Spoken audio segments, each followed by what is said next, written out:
और अभी हम खबर शामिल करेंगे हुकूमत और अपोजिशन के मुज़ाकरात। नून लीग की कमेटी ने पाकिस्तान तहरीक इंसाफ के मुतालबात क़यादत को पेश कर दिए हैं। मुतालबात पर जवाब देने के लिए मुशावरत जारी है।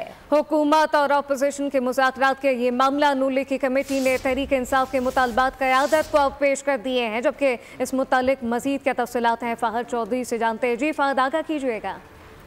जी देखिए, तहरीक इंसाफ के जो तहरीरी मुतालबात थे उनसे मुस्लिम लीग नून की मरकजी क़यादत को आगाह कर दिया गया है। नवाज शरीफ को जो मुज़ाकराती कमेटी में नायब वज़ीर आज़म इसहाक़ डार और मुशीर राना सनाउल्लाह शामिल है, उन्होंने वज़ीर आज़म को भी आगाह किया, नवाज शरीफ को भी आगाह किया और ये बताया गया कि तहरीक इंसाफ के तहरीरी मुतालबात जो है वो हुकूमत के खिलाफ एक तरह से चार्जशीट है और जुडिशल कमीशन के जो है वो तय करेगी, जिसकी सरबराही इस वक्त स्पीकर अयाज सादी कर रहे हैं और अपोजिशन और नून लीग के जो है मेंबरान उसमें शामिल हैं। और ज़राए का ये भी कहना है कि अब इस वक्त तक हुकूमत जुडिशल कमीशन की तश्कील पर रजामंद नहीं है और जैसा कि जजेस के नाम तय करने के लिए मुशावरत करने का कहा गया तहरीक इंसाफ से, उसके हवाले से भी ये हुकूमती ज़राए का कहना है कि अगर जुडिशल कमीशन बनता है तो चीफ जस्टिस को खत लिखा जाएगा और वो फैसला करेंगे कि जुडिशल कमीशन में किन अरकान को शामिल किया जाएगा।